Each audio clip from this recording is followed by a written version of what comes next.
ओम भगवद्गीताय नमो नमः। ओम परमात्माय नमो नमः। তৃতীয় অধ্যায় কর্মযোগ। ইহার সারমর্ম। কর্মযোগের অর্থ কি? কর্মযোগের অর্থ বর্তমান, ভূত ও ভবিষ্যৎ এই তিনটি অনুযায়ী কর্ম, তাহাকে কর্মযোগ বলে। এই অর্থের ভিতরে কিছুটা ছুপিয়ে আছে সারমর্ম। তবে শুরু করছি তৃতীয় অধ্যায় কর্মযোগ।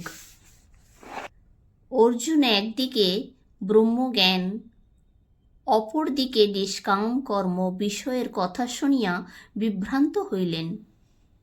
তখন শ্রীকৃষ্ণ অর্জুনকে বলিলেন, হে অর্জুন, আমি মানবের হিতের জন্য বেদ ধর্ম প্রচার করি। বেদ দুইটি পথের কথা বলা হইয়াছে, তাহার একটি জ্ঞান আর একটি নিষ্কাম কর্ম। সারা জীবন যাহারা ব্রহ্মচর্য অবলম্বন করিয়াছেন, তাহারই জ্ঞান পথের অধিকারী।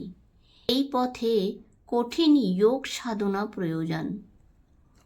খুব কম লোকই এই পথের সাধনায় সিদ্ধিপ্রাপ্ত হয়। এই জন্য গৃহীগণের নিষ্কাম পথ অবলম্বন করা উচিত। নিষ্কাম কর্মের গুণ মন শুচি হয়। মন শুচি হইলে জ্ঞান ও শুদ্ধ হয়। নিষ্কাম কর্মীগণের সর্বদা মনে রাখা উচিত, যে যে কর্মে তিনি ব্রতী হইয়াছেন, সেই কাজ শ্রী ভগবানের, তাহার নিজের নহে।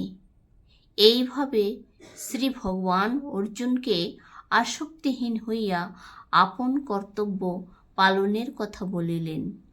তিনি বলিলেন, জয় বা পরাজয়, নিধন বা হিংসার কথা ভুলিয়া যুদ্ধ করো। যুদ্ধই যেহেতু ক্ষত্রিয় ধর্ম, যে নিজ ধর্ম ত্যাগ করে সেই ব্যক্তির মতো পাপী কেউ নাই। নিজ ধর্মে মৃত্যুবরণ করাও শ্রেষ্ঠ, কিন্তু পরধর্ম ভয়াবহ জানিবে। অর্জুন বলিলেন, হে কৃষ্ণ, হে সখা, তোমার কথাগুলি বুঝিয়াও বুঝিতে পারিতেছি না। শ্রীকৃষ্ণ বলিলেন, আগুন যেমন ধূমে আচ্ছন্ন থাকে, ক্রোধ, দ্বেষ এবং হিংসার রূপ ধোঁয়ায় মানুষের জ্ঞানও আচ্ছন্ন থাকে। অতএব হে অর্জুন, তুমি হিংসা, লোভ ও মোহ ত্যাগ করিয়া নিজেকে জানিতে চেষ্টা করো। তাহা হইলে সমস্ত বুঝিতে পারিবে।